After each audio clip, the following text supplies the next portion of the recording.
desastre ou até mesmo o fim de jogo para eles. Quanto maior a dependência deles, maior será a sua liberdade. Uma pergunta fundamental que você deve fazer é: o que verdadeiramente me separa da maioria? Para obter poder, você precisa ter algo, alguma habilidade ou qualidade que o separe da massa comum. Algo em que você seja tão incrível que, uma vez dispensado por um líder, sempre encontrará uma fila de outros líderes à sua espera. Pense nisso. Escolha uma atividade e se especialize nela. Torne-se o único capaz de fazer aquilo que você faz, de fornecer aquilo que você fornece e de dar aquilo que você dá da forma como faz. Seja singular. Devolva em si mesmo um talento ou nível de criatividade difícil de substituir. Não espere que aqueles que dependem de você gostem ou admirem ou até mesmo lhe devam gratidão. Seja frio no seu trabalho. Lembre-se, como vimos antes, que nesse tipo de relação, sentimentos de afeto e amizade não são muito importantes, porque eles facilmente serão abandonados por interesses mais palpáveis. É muito mais relevante fazer com que as pessoas tenham respeito por você e não queiram nem mesmo cogitar perdê-lo por causa dos riscos que isso representaria para elas. Compreenda, em termos profissionais, é melhor que os outros dependam de você pela sua capacidade, pelo medo das consequências que perdê-lo representaria, do que por amizade, simpatia, gratidão ou generosidade. Tenha sempre em mente as grandes vantagens que existem em tornar-se indispensável dentro de uma empresa ou corporação. Uma vez que você consiga estabelecer uma relação na qual você se torne imprescindível aos olhos de seus superiores, mesmo estando num nível inferior, será você quem estará no controle. As rédeas do comando estarão em suas mãos, e com sutileza e astúcia, você conseguirá do seu superior tudo o que desejar. Na realidade, você se tornará a pessoa poderosa que age na sombra, por trás do líder, aquele que realmente define as regras do jogo. E neste caso, o poder estará com você, e não com seu superior.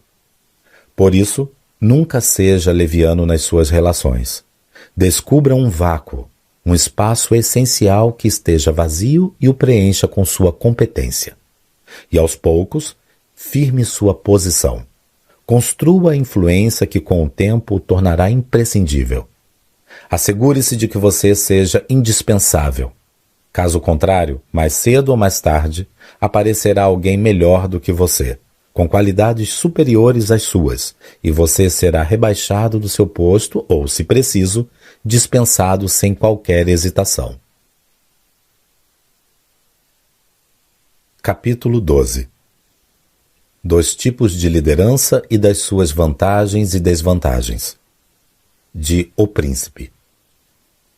Se considerarmos os desafios com os quais se deve contar para manter um Estado recém-conquistado, causará espanto o fato de, tendo Alexandre Magno, rei da Macedônia, conseguido em poucos anos derrotar as tropas de Dário III, tornar-se senhor absoluto da Ásia e morrido logo em seguida a conquista daqueles territórios, o povo da Ásia não ter se revoltado com os sucessores de Alexandre Magno, como seria de se esperar. Os sucessores de Alexandre, contudo, mantiveram-se senhores da Ásia, e para isso não encontraram outros desafios senão os que surgiram entre eles mesmos, frutos de sua própria ambição. Como isso se explica? Responderei dizendo que existem dois tipos de governo.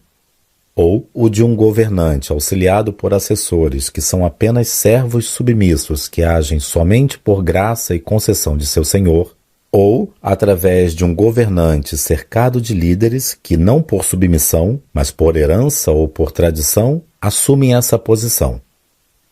No último caso, tais líderes têm liberdade e autonomia para tomar suas próprias decisões. A liberdade e autonomia exercida pelos assessores do príncipe não são fruto do favor dele, mas da tradição, virtude e do poder pessoal próprio de cada um dos assessores. E eles desempenham responsabilidades e mantêm seus próprios assessores, que os reconhecem como príncipes e dedicam-lhes afeto e admiração verdadeira e natural. 2. Desses dois modos de governar, temos os exemplos do governo turco e do Reino da França. O governo turco é exercido por um governante centralizador, que, tendo dividido o seu reino em subdivisões, tem assessores submissos aos quais manipula, mudando-os e deslocando-os como bem entende. O rei da França, ao contrário, é assessorado por um grupo de lideranças menores, cujo domínio se prende à tradição e que são reconhecidas e respeitadas em seus postos. Todos os membros do reinado têm poder independente, e não pode o rei privá-los desse poder sem correr ele próprio sérios riscos. Ao analisar esses dois modelos de governo, alguém poderia presumir que o turco é o mais seguro. Contudo, uma vez que se conseguisse derrotá-lo e conquistá-lo, seria muito fácil manter-se no poder. A razão da dificuldade em conquistá-lo está no fato de todos os assessores serem submissos ao príncipe e de estarem no cargo por favores dele. Por terem satisfeitos os seus interesses próprios, fica mais difícil corrompê-los. E mesmo quando se corrompem, pouca vantagem se obtém deles, visto que não possuem poder pessoal e tampouco contam com o apoio do povo. Conclui-se disso que quem se pusesse em marcha contra a Turquia deveria preocupar-se com o fato de encontrá-la unida. Ser-lhe-ia, então, mais conveniente confiar nas forças próprias do que nas desordens internas do governo ou mesmo na fragilidade do príncipe. Mas, assim que vencida e desbaratada a luta, de maneira a não ser-lhe possível refazer os exércitos, não seria preciso ter grandes preocupações, senão com a deposição do príncipe.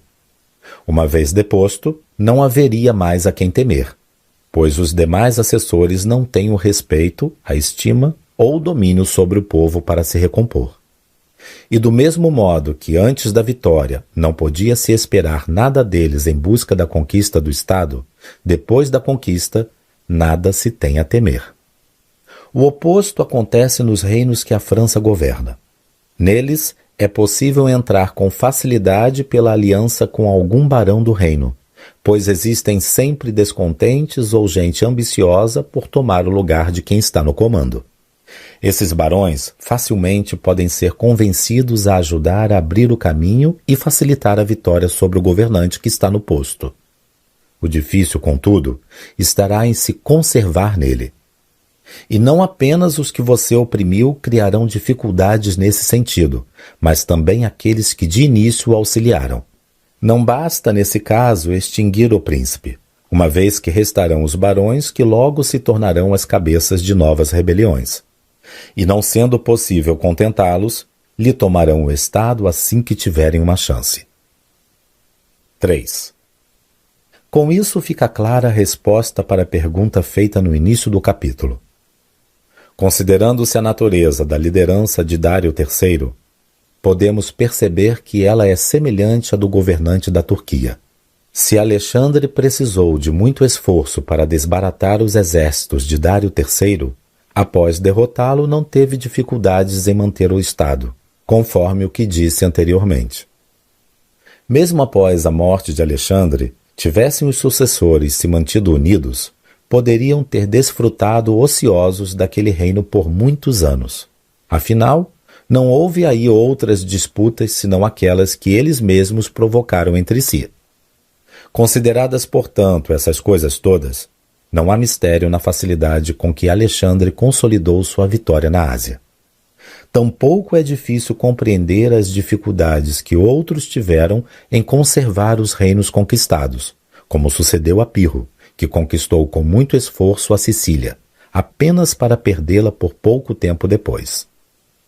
Essas conquistas e suas consequências são contingências originadas, como vimos, não do mérito do vencedor, mas nas diferenças dos povos conquistados. Maquiavel, capítulo 4. Por que razão o reino de Dário, ocupado por Alexandre, não se rebelou contra seus sucessores? Análise. Na sociedade altamente competitiva e em constante mudança em que vivemos, há duas características essenciais que devem estar presentes nas qualidades daqueles que buscam o poder e a liderança: velocidade e capacidade de adaptação. Sobre elas, muito se comenta, mas ambas são cada vez mais raras. A razão disso é um tanto complexa, mas perfeitamente compreensível. Por um lado, existe um excesso de informação à nossa disposição, o que impede o desenvolvimento de interpretações rápidas e decisões acertadas. Por outro, as equipes profissionais estão cada vez maiores, e com tanta informação disponível, as pessoas cada vez mais têm a ilusão de que são independentes, donas de conhecimento e também de si, o que dificulta seu gerenciamento e atrapalha sua capacidade de adaptação. Por isso, a maioria das empresas e corporações está contaminada com gente despreparada, emocionalmente fraca, que não possui a habilidade de procurar opções diante dos obstáculos, que não sabe persistir inteligentemente pelo tempo necessário, que desiste diante das adversidades apenas dizendo que não dá. Caro ouvinte, se ainda puder, se você tiver a chance, liberte-se desse tipo de profissional. Eles são um atraso na vida de qualquer empresa ou corporação. A tendência natural da maior parte dos líderes ou gerentes é tentar controlar a equipe, liderar e coordenar cada ação. Livre-se dessa tendência, porque ela tornará o processo lento demais. Lembre-se, a essência do poder é manter-se no controle, ditar as regras, ter a liberdade da iniciativa e fazer com que os demais respondam às suas decisões mantendo-os sempre na defensiva. Mas um líder, por mais inteligente e poderoso que seja, é um ser humano como qualquer outro. Portanto, não possui o dom da onipresença. Desse modo, como nosso tempo, energia e recursos são limitados. Você deve encontrar maneiras de aplicá-los efetivamente. Cansaço, ansiedade e frustração podem roubar sua paciência e conduzi-lo a tomar decisões impulsivas e prejudiciais. Mesmo assim, muitos têm o ímpeto de fazer tudo sozinhos. É mais fácil e mais simples. Farei do meu jeito, e assim sei que ficará contento. É importante, porém, saber que não existe essa coisa de criar poder ou liderança sozinho. Poder e liderança são frutos de relacionamentos. Você até pode ter ideias brilhantes e estratégias milagrosas, mas se não tiver bons relacionamentos, se não souber delegar e se não souber trabalhar com os outros, encontrará sérios problemas. As pessoas têm seus próprios interesses. Se você for muito controlador e autoritário, elas irão se rebelar e sabotá-lo em silêncio. Se você for muito liberal, elas irão defender seus próprios interesses e você perderá o controle. Por isso, encontre um meio termo. Tente agir de forma que elas não se sintam controladas por você, mas influenciadas. Então, se você quer ser um grande empreendedor, um profissional brilhante ou um líder que cative as pessoas, treine-se para expressar sua liderança de forma inspiradora, colocando o foco da sua atenção no time, não apenas no gerente que comanda o time. Minha sugestão é que você crie times menores. Eles são mais rápidos, mais criativos e se adaptam com maior facilidade, além de serem mais fáceis de monitorar e motivar. Divida sua equipe em times menores e independentes, que possam tomar suas próprias decisões. Ninguém é feliz sendo dominado. Assim, faça-os se sentirem com autonomia. Dê-lhes uma missão para cumprir e deixe-os agir por conta própria, enquanto você acompanha e monitora os resultados. Se fizer isso, se souber delegar e monitorar com tranquilidade, sem tensão, terá muito mais controle do que o líder que seguir um estilo centralizador. E tenha em mente que ter poder nada mais é do que estar no controle. Liderar equipes é uma arte refinada, Existem aqueles que, não importa o que você fizer, não se renderão ao seu estilo. Surgirão divergentes e dissidentes que deverão ser isolados. Você precisa separá-los do rebanho e lidar com eles individualmente. Nesse processo, é necessário que você tome algumas precauções. Se em algum momento você tiver que se encontrar com um de seus dissidentes, nunca vá até ele. Pelo contrário, faça-o ir até você. Todos temos reservas limitadas de tempo e de energia. Não desperdice o seu indo ao encontro de seus adversários.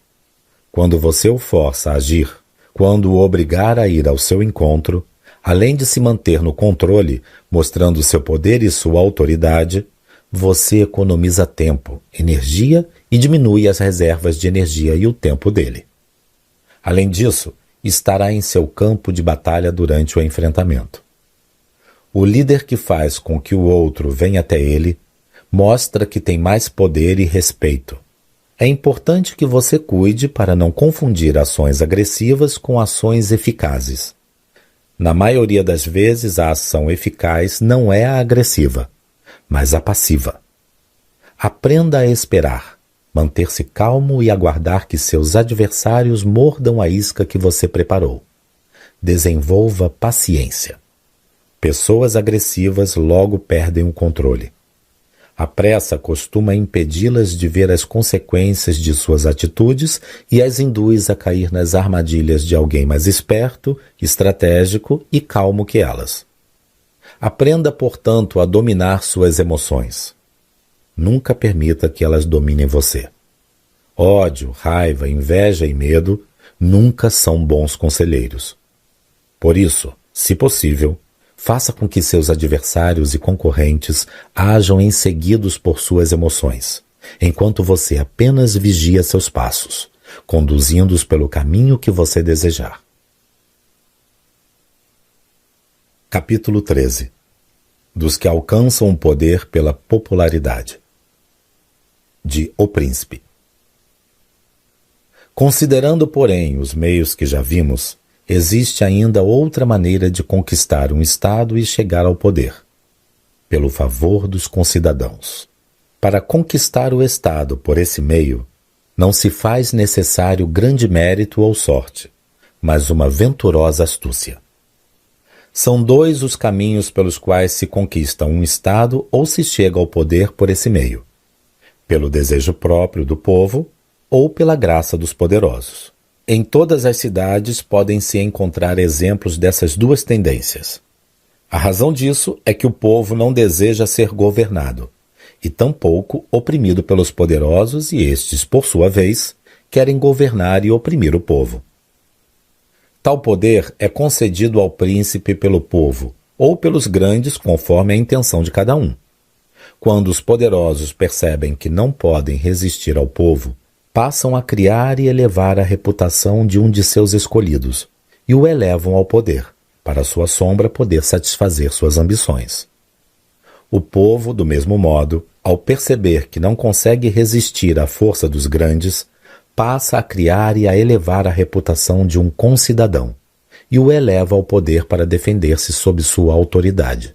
Entre essas duas tendências, aquele que alcança o poder auxiliado pelos grandes mantém-se com maior dificuldade do que aquele que é eleito por vontade popular. A razão disso é que aquele auxiliado pelos poderosos estará cercado de muita gente que lhe parece igual e a qual deve favores, e por isso não pode comandá-la nem agir como quiser. Contudo, aquele que alcança o poder pela vontade do povo acha-se só, e ao seu redor não tem ninguém, ou só alguns poucos que não estejam dispostos a obedecê-lo. Além do mais, não se consegue honestamente contentar os grandes sem ofender os pequenos. Porém, o povo pode ser satisfeito sem que se ofendam os poderosos, porque o desejo do povo é mais honesto do que o dos grandes. Estes desejam oprimir, e o povo, por sua vez, apenas não quer ser oprimido. O príncipe não pode se sentir seguro diante da hostilidade popular, pois o povo é composto de muitos e não há como controlá-los.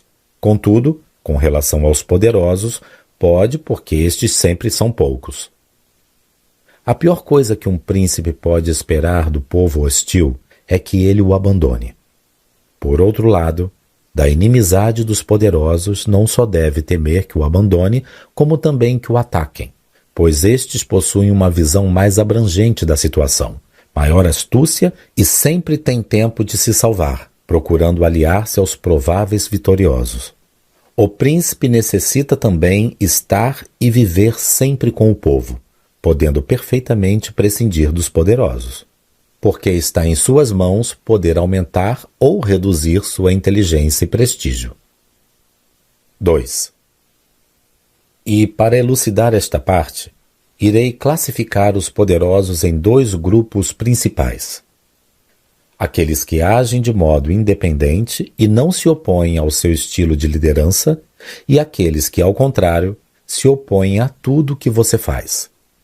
Os que agem de forma independente não se mostram parasitas nem predadores, você deve respeitar e honrar. Os outros, aqueles que não simpatizam com você, precisam ser observados sob 2 aspectos. Se procedem assim por covardia ou por algum defeito natural de caráter. Neste caso, você deverá tirar proveito deles, sobretudo se possuem capacidade de dar-lhe bons conselhos, porque em tempos de prosperidade eles o honrarão, e nos adversos não haverá razão para temê-los. Quando, porém, não simpatizam com você e o contrariam de modo deliberado e por ambição, tome cuidado, pois essa é uma prova de que pensam mais em si mesmos do que em você. Esse tipo de indivíduos deve ser observado e tido como inimigo declarado, porque, infalivelmente, na adversidade farão qualquer coisa para ver sua ruína. Quem chega ao poder pelo favor popular precisa manter-se amigo do povo. E isso, na certa, não será difícil, pois, como já disse, tudo o que o povo deseja é não ser oprimido. Aquele, porém, que chega ao poder contra a opinião popular, pelo auxílio e favor dos poderosos, deve, antes de qualquer coisa, procurar conquistar a simpatia do povo, o que também será uma missão fácil. Basta mostrar que sua liderança está comprometida com o bem-estar e a proteção deles. E como as pessoas simpatizam e apegam-se mais quando recebem benefícios de quem esperavam apenas o mal, o povo torna-se mais amigo desse príncipe e fiel a ele do que aquele que foi elevado ao poder pelo seu favor. E isso pode ser obtido de muitos modos, dos quais não se pode deduzir uma regra exata, porque variam de acordo com as ocasiões. Nabis, príncipe de Esparta, enfrentou as tropas de toda a Grécia e ainda do exército romano, contra os quais lutou arduamente em defesa de seu poder e de seu estado.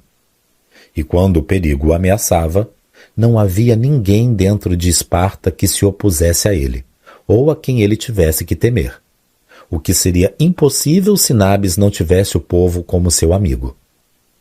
O príncipe não deve permitir que alguém o convença do contrário, recitando aquele provérbio que diz que aquele que se apoia no povo tem alicerces de barro.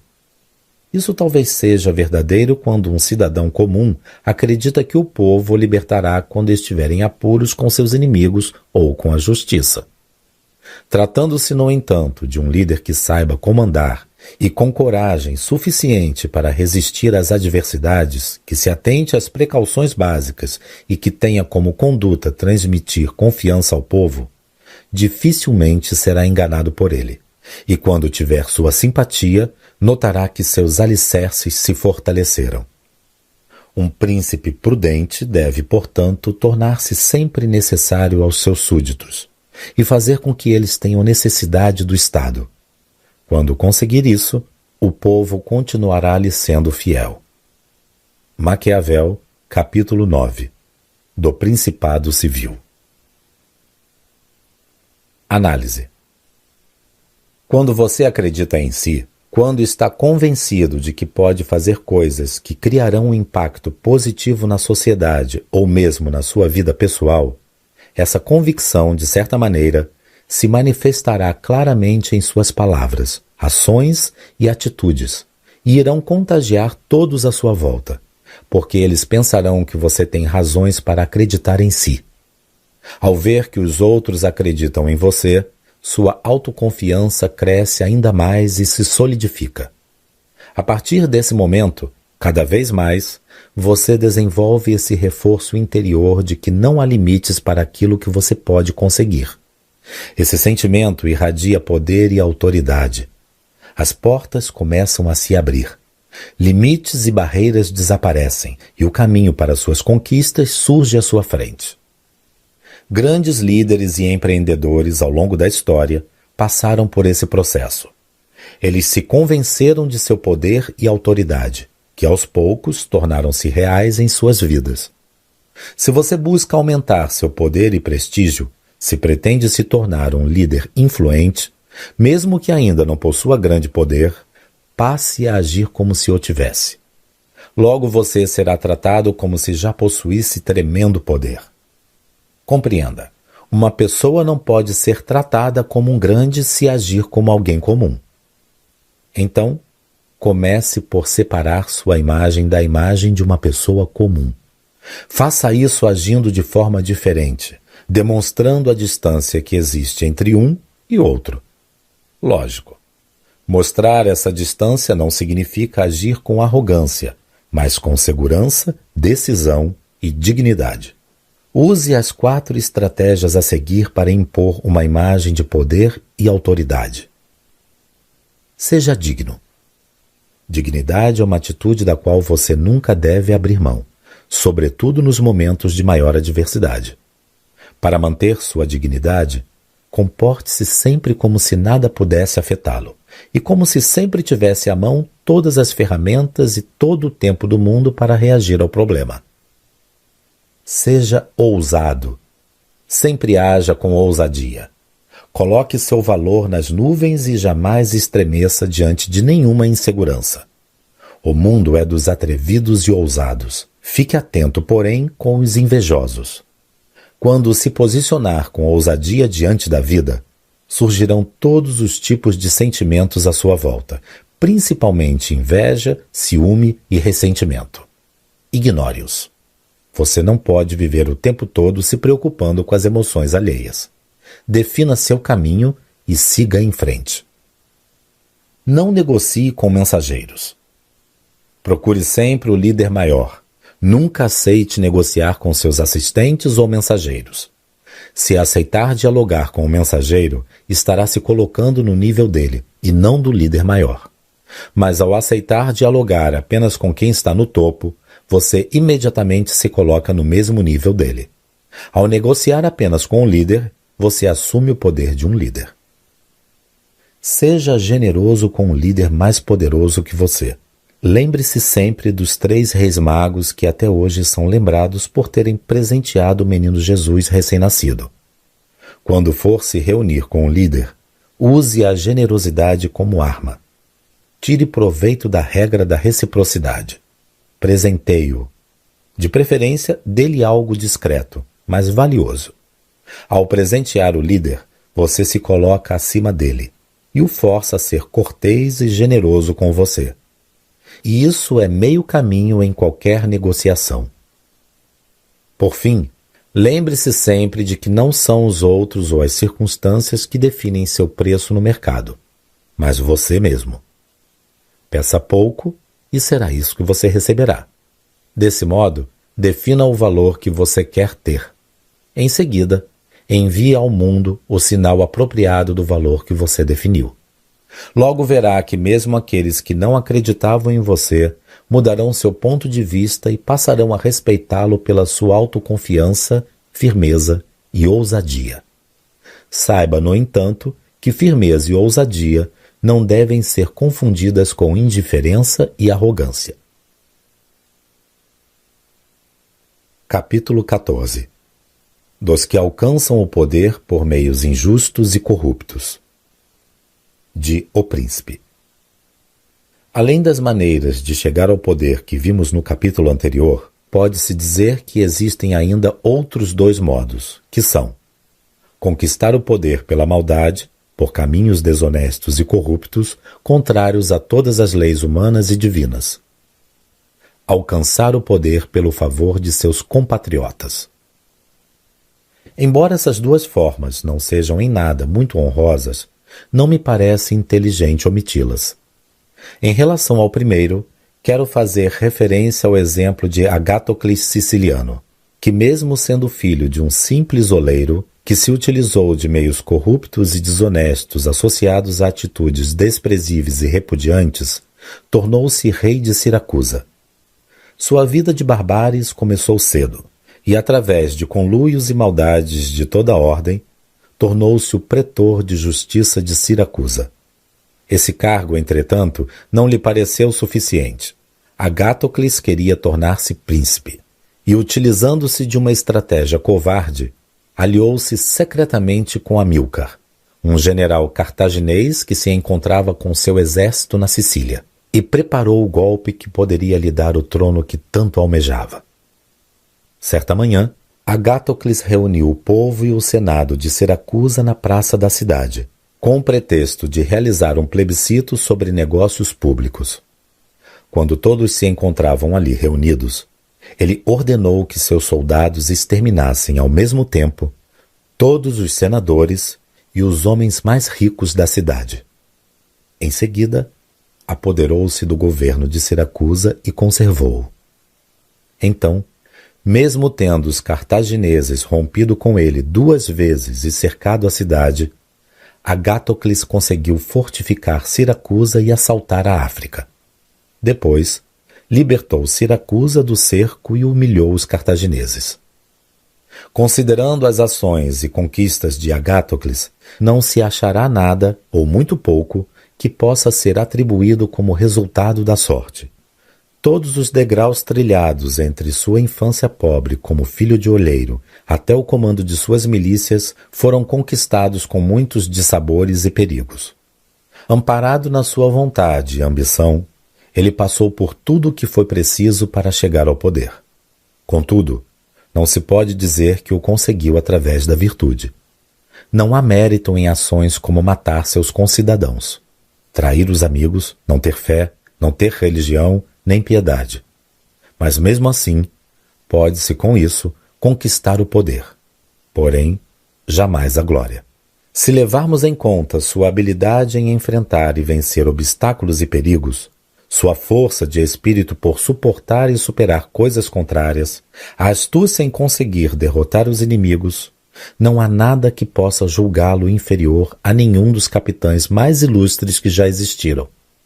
Entretanto, sua crueldade desumana e seus inúmeros crimes não permitem que ele seja celebrado entre os mais ilustres homens da história. Não se pode, portanto, atribuir fortuna ou valor àquilo que ele alcançou sem uma nem outra. 2. Em nosso tempo, sob o reinado de Alexandre VI, temos o exemplo de Oliverotto de Fermo. Como seu pai morreu quando Oliverotto ainda era criança, ele foi criado por um tio materno, Giovanni Fogliani. Ainda muito jovem, Oliverotto dedicou-se à vida militar e teve Paolo Vitelli como mentor. Era desejo de sua família que, uma vez treinado através de dura disciplina, Oliverotto lograsse algum posto de destaque na milícia. Quando Paolo faleceu, Vitellozzo, seu irmão, passou a comandar o jovem. Como era engenhoso, forte e destemido, em pouco tempo Oliverotto tornou-se o primeiro homem da corporação. Pareceu-lhe, contudo, coisa desprezível continuar servindo com os demais, e, ajudado por alguns cidadãos de Fermo, que preferiam a servidão à liberdade de sua pátria, e auxiliado por Vitellozzo, Oliverotto decidiu ocupar a cidade de Fermo. Desse modo, escreveu a seu tio Giovanni Fogliani, dizendo-lhe que, por ter estado muitos anos fora de casa, queria visitá-lo. Disse também que desejava muito mostrar para sua cidade natal o patrimônio que acumulara. Como não trabalhara com outro objetivo senão adquirir honras a fim de que seus concidadãos reconhecessem que não gastara o tempo em vão, pretendia apresentar-se em grande pompa e acompanhado de 100 cavaleiros, todos seus amigos e servidores. Por isso, solicitou ao tio que organizasse uma passeata, sugerindo que os cidadãos de Fermo o acolhessem com homenagens. Ressaltou ainda que, além de ser gratificante para ele, constituiria também uma honra para o tio, que o educara. Giovanni não deixou de atender nos mínimos detalhes aos pedidos de seu sobrinho. Quando veio o dia, fez com que os cidadãos de Fermo o recebessem com grandes festejos. Muito feliz, Giovanni alojou o sobrinho e toda a comitiva em sua própria casa. Decorridos alguns dias, tudo estando preparado para que ordenasse o que convinha à sua futura traição, Oliverotto organizou um banquete, para o qual convidou seu tio Giovanni Fogliani e os demais homens de destaque da cidade de Fermo. Assim que encerrou o banquete, Oliverotto propositalmente iniciou uma discussão a respeito de assuntos graves, da grandeza do Papa Alexandre e de César, seu filho, assim como de suas empresas. Uma vez que Giovanni e os outros haviam externado também considerações a tal respeito, em um momento de ira, Oliverotto afirmou que aquilo era tema para se discutir em local mais reservado, e dirigiu-se à sala ao lado. Assim que os convidados se acomodaram para continuar a conversa, os soldados de Oliverotto saíram dos esconderijos e assassinaram Giovanni e os demais convivas. Depois do homicídio coletivo, Oliverotto percorreu a cidade a cavalo com suas tropas e cercou o Supremo Magistrado no palácio da cidade. Com medo, o Supremo cedeu à pressão de Oliverotto e criaram um governo no qual ele se tornou o chefe. Após assassinar todos aqueles que poderiam estorvá-lo, Oliverotto fez-se forte por novas leis civis e militares, de modo que, durante o ano em que governou a província, não conseguiu apenas assegurar-se da cidade de Fermo, como ainda tornar-se temido por todos os seus vizinhos. Teria sido difícil tomar a cidade de Oliverotto se ele não tivesse sido enganado por César Borgia. Desse modo, um ano após ter cometido o assassinato coletivo e tomado a cidade, Oliverotto foi estrangulado juntamente com Vitellozzo, mestre de suas virtudes e infâmias. 3. Diante das histórias que acabamos de conhecer, alguém poderia se surpreender e perguntar: como se explica que Agáthocles e outros tantos, após cometerem tantas traições e crueldades, conseguiram se manter no poder e envelhecer com tranquilidade e segurança, sem que os cidadãos ou os inimigos conspirassem contra eles, enquanto outros, como Oliverotto, por conta da mesma crueldade, não conseguiram se manter no poder? Acredito que isso depende da maneira como se faz uso da crueldade. Ela pode ser bem ou mal praticada. Bem praticada, se é que se pode chamar a um mal de bem, são aquelas feitas de uma só vez, pela necessidade de prover sua própria segurança e depois são deixadas de lado, e seus benefícios são transformados o mais rápido possível em vantagem para o povo. Mal praticadas são aquelas que, a princípio, são realizadas muito esporadicamente, mas com o tempo, em vez de serem deixadas de lado, passam a ser exercidas cada vez com mais frequência. Aqueles que seguem a primeira destas linhas de conduta podem encontrar proveito e ter consequências aceitáveis de seus atos, como sucedeu a Agáthocles. Os outros, da segunda linha, não conseguirão se manter no poder. Sendo assim, é prudente dizer que, ao assumir o poder, o príncipe precisa determinar as medidas duras e severas que deverão ser tomadas, e executá-las todas de uma vez, de forma a não ter necessidade de repeti-las no dia a dia. Assim, apesar do choque inicial, o príncipe irá impor respeito aos seus inimigos logo de início, e terá tempo para reconquistar a confiança do povo e obter seu apoio, mostrando-lhe os benefícios que conquistou com as medidas severas impostas por ele no passado. Quem procede de outro modo, por timidez ou por força de maus conselhos, precisa sempre estar com a faca na mão para se defender, e jamais poderá confiar em seus súditos, pois estes, em seu turno, não podem confiar nele, devido às suas recentes e contínuas ofensas contra tudo e contra todos. Por isso, as ofensas devem ser praticadas todas numa única dose. a fim de que, sendo inúmeras e duras, haja pouco tempo para se falar sobre elas individualmente. Quanto menos tempo houver para falar delas, menos elas ofenderão. Quanto aos benefícios, porém, estes precisam ser administrados pouco a pouco e um a um, para serem digeridos lentamente e, com isso, ser mais bem saboreados. Um príncipe precisa ter controle sobre seus súditos de tal modo que nenhum incidente, bom ou mau, faça mudar radicalmente suas atitudes. Se um incidente o forçar a mudar radicalmente, sua atitude terá sido em vão, pois o povo não dará valor a esse tipo de ação quando ela não for espontânea, mas obrigatória. Além disso, ainda condenará o príncipe por permitir que a tragédia acontecesse sem preveni-la. Se o incidente o forçar a agir compassivamente, a compaixão também não irá beneficiá-lo, pois o povo entenderá que ele agiu assim porque as circunstâncias não lhe deixaram outra escolha e ninguém agradecerá sua prática. Maquiavel, capítulo 8. Dos que alcançaram o principado pelo crime. Análise. Há uma grande limitação na interpretação que fazemos dos indivíduos e situações à nossa volta. Quando pensamos ou analisamos as pessoas ou circunstâncias, o fazemos com uma visão muito simplista, porque isso exige o mínimo de esforço de nós. Costumamos nos precipitar nas nossas conclusões, julgando as pessoas e circunstâncias de acordo com nossas próprias projeções, nossos medos, angústias, ambições e ansiedades, percebendo apenas o que estiver de acordo com esses sentimentos.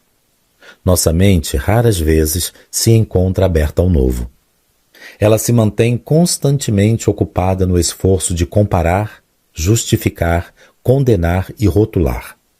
E uma vez que criamos um rótulo, nós nos agarramos a ele e não soltamos mais. Esse rótulo, como já vimos, quase nunca foge da dualidade simplista que classifica as coisas como boas ou ruins, fáceis ou difíceis, bonitas ou feias, claras ou confusas e assim por diante. A verdade é que nada na vida é tão simples assim. Pessoas, eventos e circunstâncias sempre são mais complexas. Posso ser ruim com você hoje e bom amanhã. Você pode ser ruim comigo e bom com outra pessoa. Seu adversário pode parecer fraco e surpreendê-lo com sua força. A circunstância que hoje parece negativa, amanhã poderá se mostrar positiva. Assim como o que parece positivo hoje, pode se tornar negativo no futuro. Por isso, reduzir o mundo a preto e branco torna sua compreensão mais simples e talvez, momentaneamente, faça com que seja mais fácil lidar com ele. Mas, por outro lado, também nos distancia de como ele é na realidade e nos leva a cometer muitos erros de avaliação, tornando-nos vítimas fáceis do nosso próprio julgamento. Se deseja ser um grande empreendedor, um profissional liberal brilhante ou um executivo extraordinário, descubra o poder, a beleza, o vigor e a vitalidade que existe numa mente aberta, livre de dogmas, doutrinas e convicções predefinidas. Resista a todo custo à tendência de saltar para conclusões precipitadas, que costumam ser fruto de suas projeções e, por isso, irreais e falsas. Tenha cautela. Saiba que, para descobrir o novo, muitas vezes é preciso se livrar do velho, sobretudo suas doutrinas e convicções dogmáticas. Se agir com mais cautela, permitindo mais espaço para avaliação, se der mais atenção a possíveis nuances e ambiguidades, libertando-se de certos resíduos de sua formação, você se distanciará das massas da noite para o dia, e os benefícios serão enormes em todos os sentidos. Indivíduos que avaliam tudo em termos de A ou B se apregam muito às aparências, tornando-se vítimas ingênuas e indefesas das circunstâncias e das pessoas, porque tanto as circunstâncias quanto as pessoas nunca são simplesmente boas ou ruins. Circunstâncias e pessoas, como já vimos, podem ser boas e ruins ao mesmo tempo. E com isso, confundir e enganar com tremenda facilidade aqueles que não estiverem atentos. Em outras palavras, aquele que não desenvolver a habilidade de raciocinar com clareza, sem ilusão, a partir dos fatos, e não de suas convicções e de seus dogmas, ignorará o lado bom que há nas coisas ruins ou o lado ruim que existe nas coisas boas, e com isso, correrá o risco de sair perdendo em ambas. Lembre-se, convicções, doutrinas e dogmas sempre são frutos daquilo que carregamos na memória. A memória sempre é fixa. Ela responde a padrões. Nela não há flexibilidade. E sem flexibilidade não há liberdade. Por isso, alguém que está agarrado à sua memória, que é oprimido pelas suas crenças, nunca estará livre. E sem liberdade não pode haver nem iniciativa, nem liderança e nem poder. Capítulo 15. Dos que alcançam o poder pela sorte ou pela força alheia. De O Príncipe. Quando um príncipe conquista o poder apenas por sorte, ele necessitará de pouco esforço para chegar ao topo, porque voará para lá. Uma vez lá, porém, encontrará todo tipo de dificuldades, sem que esteja preparado para enfrentá-las. Esse tipo de coisa acontece sempre que o poder é concedido a alguém por conta do dinheiro, da amizade, da herança, da fama alcançada em outras profissões ou até mesmo pelo favor de algum padrinho influente e poderoso. Um exemplo que ilustra o que digo aconteceu na Grécia, nas cidades de Iônia e Helesponto, onde o rei Dário transformou inúmeras pessoas comuns em príncipes da noite para o dia, com o único propósito de manter sua própria glória e segurança. Outro exemplo pôde ser observado na Roma de meu tempo, quando os cidadãos comuns se elevaram rapidamente ao poder, corrompendo os soldados à sua volta. Príncipes desse tipo dependem só da boa sorte e da vontade de quem lhes concedeu o poder, isto é, de dois fatores extremamente volúveis e instáveis. E não sabem ou não conseguem manter por muito tempo o poder que lhes foi dado.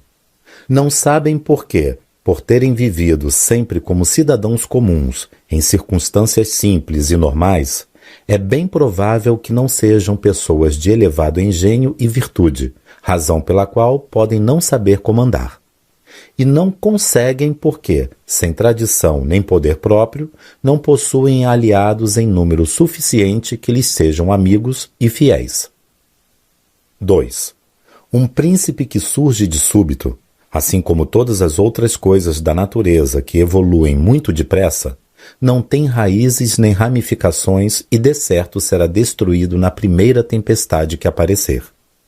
A não ser que esses príncipes, como já disse, saibam se preparar rapidamente para conservar no pulso e na garra aquilo que a sorte lhes colocou de graça no colo, e assim firmem seu poder solidamente sobre os alicerces fundados por outros. Desses dois modos de se fazer um príncipe, pelo valor e pela sorte, quero trazer dois exemplos do meu tempo: Francesco Sforza e César Borgia. Francesco, à custa de trabalho duro somado ao seu imenso valor como pessoa, sendo um cidadão comum, tornou-se Duque de Milão. As dificuldades enfrentadas ao longo do caminho de sua ascensão e o imenso esforço organizado que ele desprendeu para vencer os obstáculos ao longo da jornada lhe conferiram a experiência necessária para ocupar o posto e conservá-lo com certa facilidade. Por outra parte, César Borgia, apelidado pelo povo de Duque Valentino, conquistou o Estado com o favor de seu pai, o Papa Alexandre VI. Mais tarde, quando não pôde mais contar com essa ajuda, apesar de ter feito tudo o que competia a um homem sábio e valoroso fazer para criar raízes no posto que as armas e a ajuda de outro homem lhe ofereceram, perdeu-o. É que, como dito anteriormente, quem não constrói os alicerces no início, poderá empenhar-se nessa tarefa mais tarde, desde que seja possuidor de grande capacidade, se bem que, com isso, aborrecerá o arquiteto e colocará todo o edifício em perigo. Maquiavel, capítulo 7. Dois principados novos que se conquistam com armas e virtudes de outrem. Análise. A maioria das pessoas quer alcançar grandes objetivos, mudar de vida, sair de uma situação de resultados medíocres para uma de sucesso e abundância. Mas não quer enfrentar as adversidades. Seu erro maior está em fugir da dor que, romper a resistência de abandonar um nível inferior e ir para o superior, causa. É como se elas planejassem escalar uma montanha, mas não quisessem lidar com o cansaço e as dificuldades que a subida causa.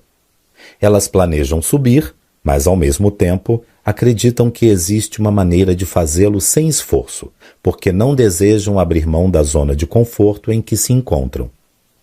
Esse é um conceito muito comum e também muito ingênuo e inocente, porque permanecer na zona de conforto, ao contrário do que se pensa, não é uma vida boa. Nós, seres humanos, não fomos feitos para a passividade. Nossa natureza é agressiva e vai contra qualquer tipo de estagnação. Nada permanece o mesmo por muito tempo. Ou você está crescendo ou está morrendo. Vive melhor, então, aquele que não tem pena de si próprio e que não tem medo da dor que o processo de crescimento causa. A vida boa é aquela em que o indivíduo cria um desafio produtivo para si próprio e depois dá o máximo de si para superá-lo. E uma vez que o superou, imediatamente cria outro ainda maior e outra vez dá o máximo de si para superá-lo. Essa é a natureza do ser humano. É dessa forma que forjamos o nosso poder. Aquele que entra nesse processo logo percebe que a dor do crescimento é uma dor boa, gostosa. Ela não só é saudável, mas também desejável. Ela é uma dor que você precisa aceitar e incorporar, porque logo se transforma em prazer, assim como o prazer quase sempre se transforma rapidamente em dor. Quando alguém que nunca praticou exercícios físicos, por exemplo, resolve começar a praticá-los, o simples ato de pensar no exercício já é dolorido. E muitos não praticam exercício por causa dessa dor. Eles preferem o prazer de não enfrentar essa dor, o que acaba criando uma dor muito maior. A dor do sentimento de impotência, de incapacidade, de desgosto e até a dor real de uma saúde deficiente ou de um fracasso irrecuperável. Desse modo, desenvolva a habilidade de compreender esse processo mentalmente, de entender que a dor leva ao prazer, assim como o prazer quase sempre leva à dor. Faça essa conexão na sua mente. Quando você se propuser a fazer algo que exige disciplina e sacrifício, deverá ser capaz de dizer a si mesmo: vou dominar essa arte, custe o que custar. Irei adquirir esse conhecimento, dominarei essa técnica, e para isso darei o melhor de mim por semanas, meses e anos se for preciso. Se você tiver a capacidade de imaginar o benefício que esse esforço mental lhe trará, se compreender que esse empenho lhe permitirá fazer no futuro o que você não é capaz de fazer hoje, a dor que antes o assustava não parecerá mais tão ruim. Se você busca o sucesso e o poder que vem de um desempenho excepcional, precisa ter consciência de que só a dor da ação, a dor da disciplina e a dor do enfrentamento podem fazê-lo crescer. Assim, você deve ter a habilidade de dizer para si mesmo: eu farei mais do que o necessário. Não vou procurar saltar degraus e buscar atalhos, porque eu quero aprender, quero crescer e preciso dessa dor e desse sacrifício para tornar meu crescimento possível. Você deve, no olho da sua mente, ser capaz de ver, mesmo antes do começo, o resultado final e a satisfação, a alegria que esse resultado lhe trará, em contraste com a frustração, a monotonia que sentirá se não enfrentar a dor. Então, aprenda a incorporar a dor do enfrentamento com o novo e com o desconhecido, e não a fugir dela. Incorporar a dor é aceitá-la, desejá-la, tornar-se parceiro dela. Se não existir resistência entre você e o que você faz, não chegará a lugar algum na vida. Lembre-se, somos movidos pela necessidade. Quando precisamos descobrir alguma coisa, damos um jeito de encontrar os meios e o descobrimos. Se não há necessidade, entretanto, de realizarmos ou nos preocuparmos com nada, passamos o dia no sofá vendo televisão, comendo pipoca e bebendo refrigerante. Se não há nenhum tipo de resistência contra a qual lutar, se não há nenhuma pressão, nos tornamos preguiçosos, indolentes e acovardados. Então crie na sua imaginação grandes necessidades e dê o máximo de si para satisfazê-las. Não seja como a maioria das pessoas, que foge dos problemas, dos obstáculos e dos apuros. Faça o contrário. Crie obstáculos, objeções e desafios e depois encontre maneiras de superá-los. Com o tempo, isso lhe dará um tremendo preparo e com ele virá o poder e a liderança. Capítulo 16. Da vulnerabilidade daqueles que se sustentam com forças alheias. De O Príncipe. Queria trazer à lembrança uma passagem do Antigo Testamento que ilustra bem o que pretendo dizer aqui. Quando o jovem Davi foi até Saul oferecer-se para combater Golias, o provocador filisteu que o desafiava, Saul, na intenção de encorajá-lo, passou-lhe a armadura real.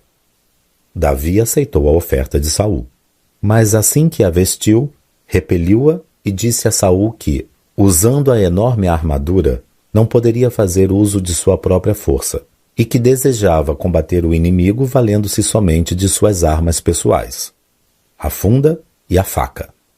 E foi assim que o fez. O que essa passagem da Bíblia nos ensina?